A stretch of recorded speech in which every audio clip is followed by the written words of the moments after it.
안녕하세요. 젤라쌤입니다. 요즘에는 그런 AI를 활용해서 여러 분야에서 도움을 많이 받으시죠? 치료 영역도 아주 중요한 것 같아요. 제가 요즘에는 정말 AI가 없으면 살 수가 없을 지경이거든요. 제가 어떻게 활용하는지 좀 예시를 보여서 설명을 해 드릴게요. 챗 GPT도 많이 사용을 하시지만 요즘에는 제미나이를 제가 조금 더 많이 사용을 하고 있기 때문에 제미나이 중심으로 해서 제가 어떻게 새로운 문제를 풀어내는지, 어떻게 이해를 하는지 좀 예시로 설명을 해드리도록 하겠습니다. 제가 오늘 좀 공부하고 싶었던 내용은 아이의 집중에 대해서 조금 더 공부하고 싶었어요. 저희 아이들이 집중이 떨어지는 경우가 많은데 그걸 어떻게 도와주면 좋을까에 좀 궁금을 해서 시작을 했습니다. 자, 맨 처음에는 아이의 집중에 영향을 주는 그런 미치는 요소를 분석해줘라고 했어요. 왜냐하면 치료사로서 가장 중요한 건 원인을 파악하는 게 제일 중요하고 그걸 이제 저희가 언더라인 코즈라고 얘기를 하거든요. 어떤 것 때문에 이 친구가 지금 집중을 못하는 거야? 집중은 너무 큰 카테고리이기 때문에 그 밑에 하부에 어떤 내용들이 필요한지를 알고 있는 게 중요하거든요. 그래서 우선은 어떤 요소들이 있냐라고 분석을 해달라라고 했더니 자, 이거는 단순히 의지의 문제가 아니고 신체적인 컨디션, 주변 환경, 그리고 심리적인 상태가 복합적으로 작용해서 일어나는 결과입니다. 라고 했어요. 그래서 우선 크게 네 가지로 나눌 수 있다. 생리적인, 신체적인 요소라고 해서 수면, 영양 상태, 그리고 전두엽의 발달에 대해서 얘기를 했어요. 그리고 연령에 따라서 집중 시간에 물리적인 한계가 있다. 요거를 좀 인정을 해야 된다라고 했죠. 또 환경적인 요소, 외부적인 요소로는 어떤 것들이 있냐면 성인들보다 더 취약할 수밖에 없는데 우선 시각적인 방해 혹은 청각적인 소음, 디지털 기기에 대한 거, 그래서 만약에 이런 짧고 강렬한 자극에 너무 익숙해지면 이 집중하기가 어려운 팝콘 브레인 현상이 나타날 수가 있다라고 설명하고 있어요. 그리고 시야에 정보가 너무 많이 들어오면 처리해야 될 정보가 많다고 느껴서 피로감을 느낀다. 또 심리적인, 정서적인 요소. 그래서 마음이 불안하면 위험이라고 감지를 해서 방어 모드로 전환되기 때문에 학습이 잘 안 된다. 저희가 위험한 상황에서 지식을 잘 이해할 수 없는 거하고 똑같은 거죠. 그래서 스트레스와 불안 혹은 성취감, 자기 효능감, 그리고 흥미와 동기 이런 것들 내적 동기가 명확할 때 집중력이 훨씬 더 상승한다. 그렇기 때문에 저희가 이제 놀이를 치료적인 수단으로 많이 사용을 해야 되는 거죠. 아이의 그런 동기부여를 높이기 위해서. 또 과제의 특성상 아이의 수준에 잘 맞냐. 그래서 난이도를 꼭 고려를 잘 해야 된다. 너무 쉬우면 지루해하고 너무 어려우면 불안해한다. 그래서 보통 이제 저희가 Just Right Challenge라고 하는 건 아이의 그런 실제 수준보다 약간 높은 수준. 이게 뭐 스캐폴딩이라고도 하고 뭐 Just Right Fit, Just Right Challenge 뭐 다른 여러 가지 용어로 사용을 되는데 이때가 가장 좋은 거기 때문에 아이의 그런 발달상 현재 수준이 뭐냐를 파악하는 건 가장 기본인 것 같아요. 그리고 또 하나 고려해야 될 건 이제 시간 배분. 아이에 따라서 집중할 수 있는 최대치가 다르기 때문에 거기에 따라서 집중시간, 휴식시간 이런 것들을 좀 잘 효과적으로 분배를 해야 된다. 그리고 집중력이 낮다라고 할 때는 혼내기보다는 어디에서 에너지가 새고 있나 이거를 먼저 봐야 된다라고 했어요. 그래서 집중력 공식은 충분한 수면, 안정된 정서가 기본이고 여기에 환경적인 부분, 또 디지털 자극 이런 것 때문에 효율적인 집중이 달라질 수가 있다라고 했어요. 그래서 제가 뭐를 질문을 했냐면 저는 이제 작업치료사니까 요거는 조금 기본적인 아이디어이기 때문에 퍼포먼스 컴포넌트적으로 조금 더 구체적으로 좀 분석해서 알려줘. 왜냐하면 발달 지연 아이들은 집중에 있어서 각성이라는 부분도 굉장히 중요하고 또 전전두엽의 역할이나 충동 조절 등 여러 가지 요소가 영향을 주는데 아이들을 평가할 때 이 집중과 관련돼서 꼭 고려해야 되는 사항들을 좀 알려줘 라고 제가 추가 질문을 했어요. 그래서 뭐라고 했냐면 보통 이제 저희가 수행 기술이나 클라이언트 요소를 세밀하게 분석하는 게 중요하죠. 그리고 발달 지연의 아이들 같은 경우에는 뇌의 통합적인 기능이 미성숙하기 때문에 집중력을 구성하는 하위 요소들을 다각도로 살펴봐야 한다라고 해서 또 네 가지를 알려줬어요. 첫 번째는 감각 조절 및 각성도에 대해서 집중력의 가장 토대가 된다. 준비가 되었느냐. 그래서 감각 조절과 각성도의 첫 번째는 이제 감각 조절.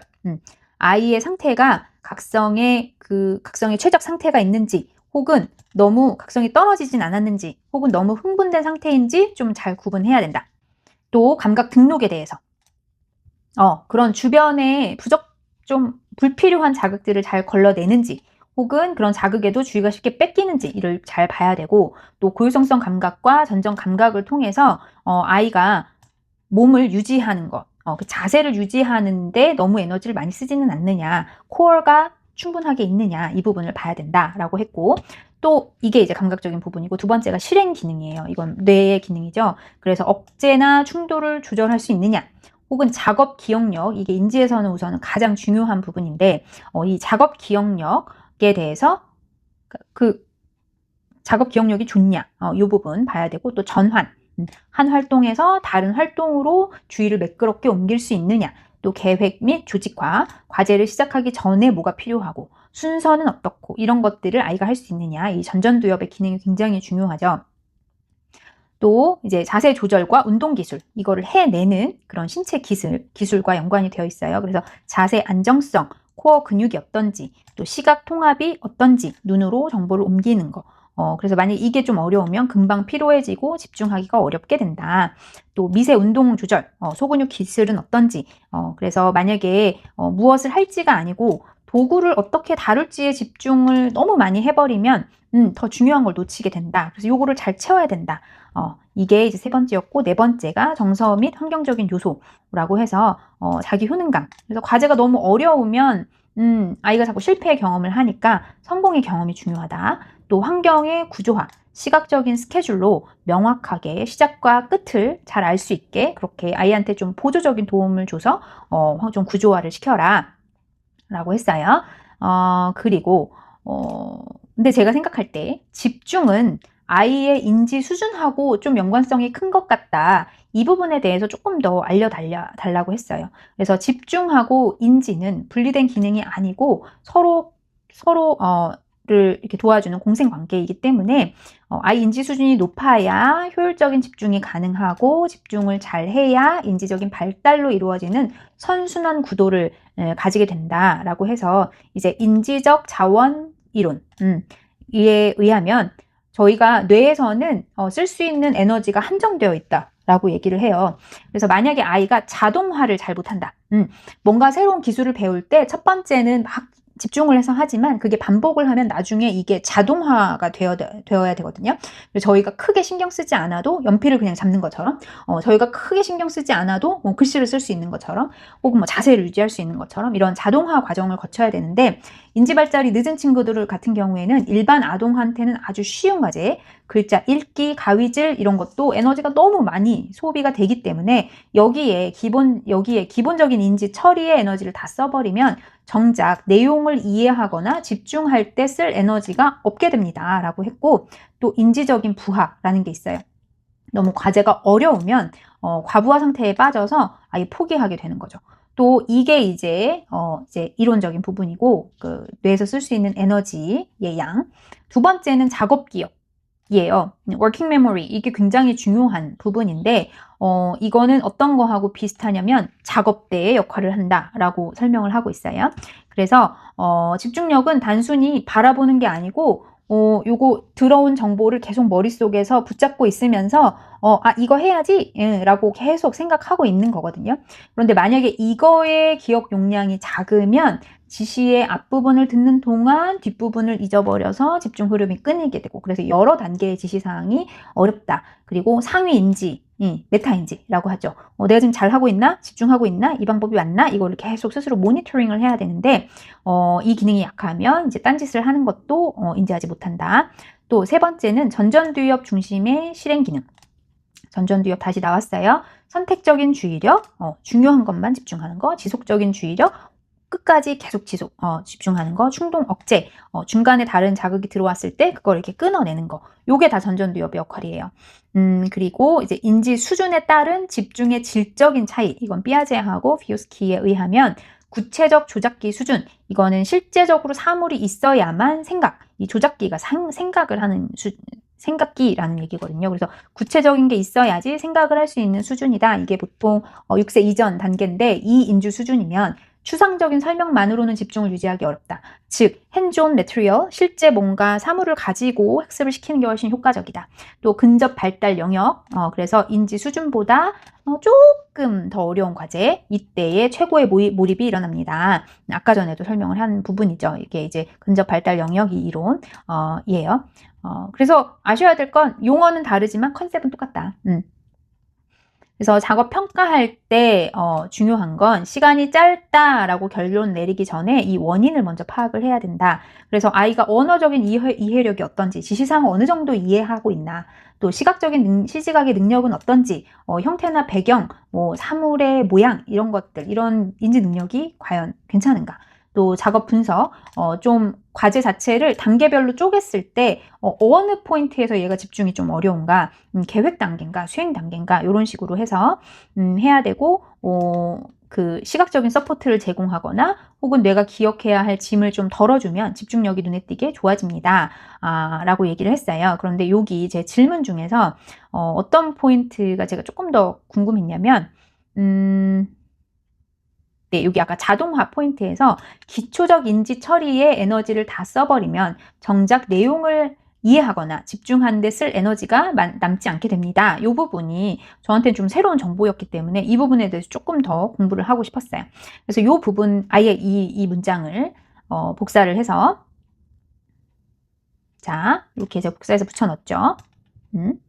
자, 이 부분에 대해서 더 자세히 설명해 주세요 라고 제가 했어요. 그래서 이제 인지 부하 이론과 자동화에 대한 키워드인데, 뇌를 스마트폰 배터리나 혹은 컴퓨터의 램이라고, 메모리라고 생각을 해라 라고 하는 거예요. 그래서 이 인지 수준이 낮은 친구들은 기초 작업에 너무 많은 메모리를 할당을 해서 정작 중요한 내용을 돌릴 여력이 없는 상태다라고 해서 조금 더 쉽게 설명을 했는데, 하위 기술의 자동화, 연필 잡는 거, 뭐 모양을 그려내는 거, 글자를 쓰는 거, 뭐 기억을 쓰는 거, R을 쓰는 거, 이런 것들이 이제 다 자동화가 돼야 되는데, 저희가 숨쉬거나 걷는 것을 의식하지 않듯이 숙달된 기능은 뇌의 에너지를 거의 쓰지 않는 자동화 상태가 돼요. 예를 들면 그냥 전형적인 발달을 친구들은 글자를 읽을 때 글자 모양 분석하지 않고 바로 이게 무슨 뜻이지? 로 바로 넘어갈 수 있죠. 그래서 에너지 소모가 10%고 남은 90%로 내용을 이해를 하는데, 발달 지연 아이 같은 경우에는 이건 기억이고 이건 아니까 합혀지면 가, 이렇게 하나하나 해독하는데 뇌의 모든 에너지를 다 쏟아붓습니다. 80%를. 그래서 에너지가 20%밖에 안 남았기 때문에 이거를 맥락을 파악하거나 다음 문장에 집중하기가 어렵다라고 설명을 하고 있어요. 또 하나 어떤 컨셉이냐면 병목 현상과 작업 기억이라는 거예요. 이제 작업 기억, 아까 working memory 굉장히 중요합니다. 라고 했는데, 이제 각자가 가지고 있는 작업대의 사이즈예요. 책상의 사이즈. 그래서 이 인지 수준이 낮다는 건 사실 이 작업대의 크기가 작거나 혹은 작업대 위에 불필요한 물건이 너무 많은 상태다라고 생각을 한다는 거예요. 그래서 예를 들면 선생님 말씀 들으면서 받아쓰기를 해야 된다라고 가정을 했을 때, 아이의 뇌는 연필 잡기, 글자 모양 떠올리기, 그다음에 자세 유지하기, 이런 데에 너무 많은 에너지를 쓴다. 그래서 선생님이 직접 실제 말을 들었을 때는 이미 여기에 너무 많은 에너지를 쓰기 때문에 이 내용이 수용되지 못하고 그냥 튕겨내 버린다는 거예요. 그래서 요것을 이제 집중력 부족이나 딴짓으로 보이게 된다 라고 했어요. 그래서 자세 조절과 감각 에너지의 에너지 소모, 그리고 세 번째는 이제 자세 조절과 감각 처리의 에너지예요. 작업 치료적으로 가장 중요한 포인트죠. 그렇죠? 그래서 집중은 고차원적인 인지 기능이지만 그 베이스에는 신체 조절이라는 기초가 잘 서 있어야 돼요. 그래서 중력과의 싸움, 코어 근육이나 교육성성 감각이 미숙한 아이들은 의자에 앉아서 몸을 곧게 세우는 것 자체가 굉장히 고난이도의 에너지입니다 라고 하고, 감각 필터링이 좀 실패하는 경우, 그러니까 환경 자극이 주변에서 많아서 이걸 자꾸 산만해지는 거죠. 그렇죠? 이거를 차단시키지 못하고. 그래서 여기 이런 무의미한 감각 정보를 걸러내는 기초 능력이 약하면 뇌는 온종일 거기에 다 반응을 하고 다시 끊어내고 하는데 에너지를 너무 많이 써서 번아웃 상태가 됩니다 라고 하는 거예요. 그래서 요는 뭐냐면 저희가 뇌에서 쓸 수 있는 에너지가 한정되어 있는데 그런데 이거를 자동화를 시켜서 다른 게 다 좀 여기 에너지를 쓰지 않고 정작 중요한 내용에 쓸 수 있어야 된다라고 하는 거예요. 그래서 예를 들면 일반적인 처리라고 하면 자세 유지에 보통 자세 유지에 한 5%, 읽기, 쓰기 한 10% 하면 남은 에너지 85%는 내용 이해와 집중하는 데 써야 되는데 인지나 발달 지연이 있는 친구들은 자세 유지에도 30%나 쓰고 그런 읽기나 쓰기에도 40%가 쓰기 때문에 이미 너무 피곤해서 더 이상 이제 집중을 하기가 어렵다라고 해서 이 집중해 이것보다는 에너지가 새는 곳을 막아주는 전략을 쓰는 게 중요합니다. 그래서 환경 수정, 좀 애가 필터링 하지 않게 아예 그 클래스룸에서 앉는 자리를 최대한 좀 다른 자극 없는 데 앉혀놓고 또 보조 도구, 자세 좀 쉽게 할 수 있게 경사 책상이나 감각 방석 이런 거 사용하고 또 과제의 난이도 또 세분화 시켜서 한 번에 해야 될 양을 좀 줄여주고 이렇게 해서 처리해야 할 정보 양 자체를 줄여서 작업 기억의 과부하를 방지하고 또 이전에 맨 처음에 한 것처럼 이걸 바탕으로 이 아이의 집중의 최대 시간 이런 걸 바탕으로 휴식 시간하고 그 집중의 시간 이런 걸 분배를 잘 해야 되겠죠. 근데 제가 이제 치료사로서 또 궁금한 부분이 있었어요. 자, 아까 어떤 그 문장이 있었냐면 감각 필터링이 실패했다 이래서 이제 감각 정보를 걸러내는 기초 처리 기능이 약하면 뇌는 온종일 소음과 싸우느라 이미 번아웃 상태가 됩니다. 이 문장을 아이의 카피 앤 페이스트를 하고 그리고 이때 환경적인 중재로 감각 필터링을 도와주는 전략을 여기서 설명을 해줬잖아요. 그런데 저는 아이의 능력 자체를 좀 향상시키는 방법이 궁금한 거예요. 그래서 이 방법을 추천해줘. 물론 거기에 연관된 배경 지식도 함께 설명해줘 라고 했죠. 그래서 환경을 바꿔주는 게 임시 방편이라면 감각 필터링 능력 자체를 향상시키는 건 뇌의 신경학적인 그런 구조를 재구성하는 작업입니다. 이거는 신경 가소성이라는 원리, 즉 이제 뇌는 사용하면 할수록 그 기술이 점점 더 브레인에서 그걸 처리하는 방법이 훨씬 더 빨라진다. 새로운 뉴런의 연결이 생긴다. 이게 이제 신경 가소성인데 여기에서 연관해서 이제 감각 필터링이 그러면 왜 안 될까? 이거를 먼저 좀 이해해야 되는데 여기에서는 시상에 대해서 얘기를 해주고 있어요. 모든 감각들은 그 뇌줄기를 통해서 시상을 통해서 이제 대뇌로 가거든요. 요 가는 그 길목에 있는 그 포인트 중에 하나인데 시상이라는 곳이 어떤 역할을 하냐면 수많은 감각 정보 중에서 중요한 건 대뇌로 뇌피질로 보내고 불필요한 건 차단하는 거름막 역할을 여기서 해요. 그리고 이것뿐만이 아니고 제가 알기로는 뇌줄기에 있는 그 그물체라는 곳에서도 이 역할을 합니다. 그래서 이걸 이제 감각을 게이팅, 이제 관문이라고 설명을 하는데 그런데 이 감각이나 발달 지연에 있는 친구들은 이 구멍이 너무 커서 조절 능력이 안 되는 거예요. 불필요한 걸 꺼내낼 수가 없는 거예요. 그래서 모든 자극이 여과 없이 뇌로 다 입력이 되고 이게 너무 많이 들어오니까 위협으로 인식을 하거나 혹은 이 불필요한 자극을 중요한 자극으로 해석을 해버리는 거예요. 그래서 이걸 다 반응을 하다 보니까 이게 번아웃이 걸리는 거죠. 그러면 이 친구의 그런 필터링 능력을 향상시키기 위해서는 어떻게 해야 되냐 했을 때 고유성성 활동을 위한 억제 능력을 강화해야 된다. 그래서 왜냐하면 고유 감각은 뇌의 각성을 조절하고 다른 예민한 자극들을 중화시키는 천연 진정제 역할을 한다라고 해서 이제 헤비워크 활동을 많이 해라. 헤비워크이라는 거는 그 근육을 많이 사용하는 그런 움직임이에요. 그리고 이런 것들을 통해서 억제 신경 전달이 활성이 돼서 이건 기초 훈련이 많이 된다. 그러니까 헤비워크를 많이 쓰세요. 또 하나는 청각 통합 훈련을 좀 하세요. 단순히 소리를 듣는 게 아니고 배경 소음 속에서 필요한 정보만 골라대는 그런 훈련을 하라는 거예요. therapeutic listening 얘기도 했고 쉽게 할 수 있는 건 이런 거예요.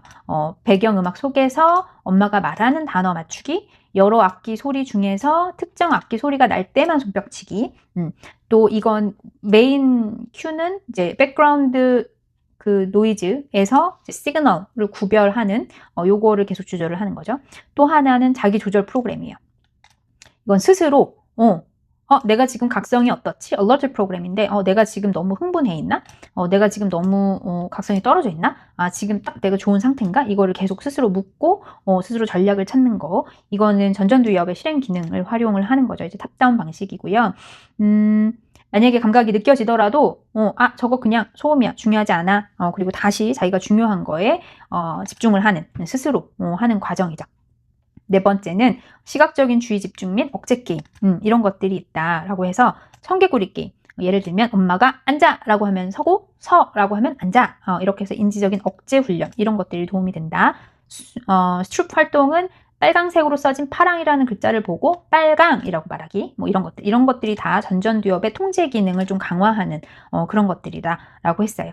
그리고 중요한 건 just right challenge고 계속 나오는 거죠. 그래서 아이한테 딱 적절한 수준의 과제를 줘라. 이게 가장 집중해서 사실은 저는 이게 가장 핵심이라고 생각을 하는데, 우선은 단계적으로 조용한 환경에서 과제 수행하고, 이거는 이제 백색 소음이 있는 데서 과제 수행하고, 생활 소음이 있는 데서 과제 수행하고, 이렇게. 그래서 무작정 시끄러운 곳에서 노출을 하면 아이의 뇌가 그거를 필터링을 전혀 못하기 때문에 조금씩 단계적으로 노출을 해라 라고 하는 거예요. 그래서 환경 중재가 아이의 방패를 만들어주는 거라면 위의 전략들은 아이의 면역력을 키워주는 활동입니다 라고 해서 이제 고유 감각 활동에 대해서 설명을 했는데, 제가 또 이제 추가 질문은 뭐였냐면 왜 고유 감각이 이런 활동에 도움이 되는 거야? 그래서 이 고유 감각 활동이 뇌에 어떤 영향을 미치기 때문에 효과가 좋은 거야? 설명해줘. 또 그런데 지금 위에서 설명한 모든 전략들이 다 좀 대화가 되고 어느 정도 스스로 모니터링을 할 수 있는 인지 수준이 좋은 친구들을 위한 전략만 설명을 해서 인지 수준이 낮은 친구들이 사용하기에는 너무 어려운 것 같아. 이 친구들을 위해서는 어떤 방법이 있을까? 라고 인지 수준이 낮은 친구들한테 어떻게 적용해야 할까? 라고 제가 추가 질문을 했어요. 네. 그래서 제가 칭찬을 받았습니다. 중요한 지점입니다. 그래서 고유성성 감각이 왜 감각통합의 마법사라고 불리는지, 그리고 인지 수준이 낮은 아이들한테 어떻게 접근해야 되는지 상세하게 설명을 해주겠다고 했어요. 그래서 고유성성 감각이 뇌에 미치는 영향, 왜 효과가 좋으냐? 고유성성 감각이라는 건 뭐죠? 근육과 관절과 힘줄에서 오는 감각이죠. 즉 저희가 신체를 사용할 때 느껴지는 감각들, 내 몸이 어떻게 움직이고 있나, 이걸 느끼는 게 고유성성 감각인데, 제가 아까 그랬죠. 뇌 입장에서는 이 신체에서 들어오는 정보가 가장 신뢰할 수 있는 정보다 라고 여기서 설명을 해요.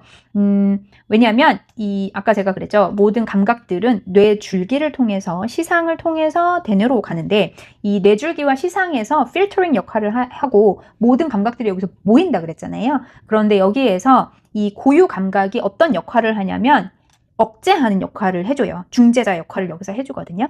그래서 이제 강한 근육 정보, 근육의 움직임 정보가 들어오면 뇌는 상대적으로 덜 중요한 주변 소음 정보를 무시해도 되는 걸로 분류하기가 훨씬 수월해진다 라고 하고, 또 이게 각성에도 영향을 줘요. 그래서 너무 흥분되어 있으면 낮춰주고, 너무 낮춰져 있으면 올려주는, 이것도 역시 레티큘러 포메이션 망상체에서 그 역할을 하는 건데, 네, 이런 모듈레이터, 이걸 좀 조절해주는 중재자 역할을 수행을 하고, 왜냐하면 신경 전달 물질이 나와요. 그런 움직임을 통해서 좀 안정화시켜주는 세로토닌이라는 게 나오고, 또 뭔가 저희가 즐거운 걸 했을 때 도파민이 나오잖아요. 그래서 움직였을 때 그런 도파민도 나오거든요. 그래서 도파민이 분비되기 때문에 이건 이제 약물도 사실 이런 신경 전달 물질을 먹는 거거든요. 도움이 되는. 이건 약물을 먹기 전에 최대한 좀 비약물적으로 최대한 좀 해볼 수 있는 중요한 방법이다 라고 생각하면 좋을 것 같아요. 그리고 네 번째 도움이 되는 이유는 바디 매핑에 좀 도움이 된다는 거죠. 그래서 내 몸의 위치, 경계, 이런 것들을, 신체 인식을 정확하게 알게 되면 외부 자극에 대해서는 저거는 외부에서 나오는 거야 라고 해서 아이의 불안도가 낮아지는데도 중요한 역할을 합니다 라고 했어요. 또 하나 질문 있었죠? 인지 수준이 낮은 아이들을 위해서는 어떻게 해야 돼? 라고 했더니, 아까 이제 탑다운 방식을 설명을 해줬어요. 모니터링하고 스스로 이렇게 좀 컨트롤하고 그런 것들을 얘기해줬는데, 여기서 이제 발음업 전략으로 써라 라고 했어요. 왜냐하면 탑다운이 좀 추상적인 방식이라 어렵다. 그래서 생각하지 않아도 몸이 그냥 반응할 수 있는 그런 전략을 쓰세요 라고 해서, 첫 번째가 수동적인 감각을 제공하세요. 그러니까 아이 스스로 조절하기가 어려우면, 자기 스스로 모니터링하고 내가 이런 활동을 해서 나를 좀 다운시켜야지, 조절시켜야지 하는 게 어려우면 외부에서 치료사나 어른의 도움으로 아이를, 신경계를 안정시킬 수 있는 그런 활동을 제공을 하라는 거죠. 그래서 깊은 압박 감각, 뭐 무거운 담요, 뭐 짐볼로 눌러주기, 뭐 이런 것만 해도 이걸 안전 신호로 받아들인다. 또 관절 압박, 조인트 컴프레션 이런 거 통해서 뇌에다가 신체 정보를 이제 패시브로 수동적으로 넣어주는 거죠. 또 감각 다이어트, 이건 공부하기 전엔 무조건 짐볼 10벌 타기. 혹은 뭐 교실에 들어가기 전에 무거운 가방 메고 복도 걷다가 들어가기 이런 것처럼 고정된 루틴을 만드는데, 물론 중요한 건 무조건 요거 따라 하시면 안 되고 아이한테 맞는 활동을 찾으셔야 되겠죠. 또 효과는 이런 반복적인 자극이 뇌에 자동화된 경로를 만들어서 인지적인 노력 없어도 각성도가 조절이 됩니다. 각성 조절에 도움이 됩니다 라고 하는 거고, 세 번째는 시각적 물리적인 구조화, 이제 환경적인 부분인데, 의자 밑에 고무밴드 이런 거 둬서 아이가 고유성성 감각을 앉아 있으면서도 계속 받게 해라 라는 거고, 또 시각적인 타이머, 좀 시각적인 자극을 활용을 해서 아이가 언제 끝내야 되는지 이런 시각적인 정보를 써라.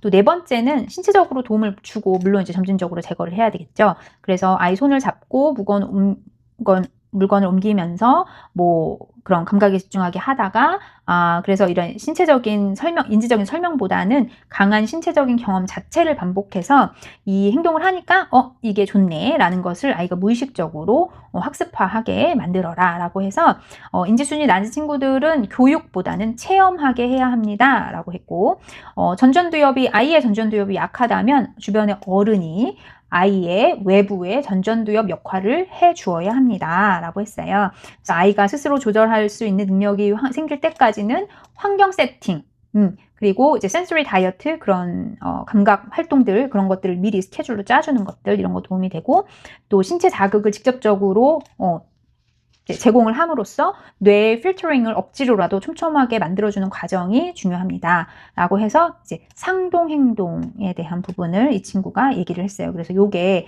자기조절의 신호일 수 있습니다 라고 해서 이제 제가 여기에도 관련된 많은 질문들을 했죠. 이 부분도 궁금하시죠? 네. 제가 이거를 다 지금 설명해 주기는 조금 어려우니까 제가 했던 요 질문들하고 답을 문서로 만들어서 같이 쉐어를 해 드릴 테니까요. 이런 식으로 그 AI를 통해서 도움을 받으시면 굉장히 도움이 많이 되고, 그런데 중요한 건 이렇게 질문을 계속하고 답을 얻으려면 지금 보셔서 알겠지만 선생님 배경 지식이 있거나 혹은 정보를 아시고 또 그 치료하고 있는 아이의 그런 어려움에 대해서 조금 더 잘 파악을 하시면 그 질문이 훨씬 더 구체화되고 그러면 선생님이 훨씬 더 구체적인 답변을 얻을 수 있기 때문에 여기에만 의지를 하면 안 되시고 이것만 또 100% 믿으셔도 안 되시고 여러 가지 방법으로 선생님도 좀 계속 공부를 하시고 지식을 쌓으시고 그런 것들이 굉장히 도움이 됩니다. 네, AI 어떻게 활용하는지에 대해서 오늘 설명을 드렸는데 도움이 되셨으면 좋겠고요.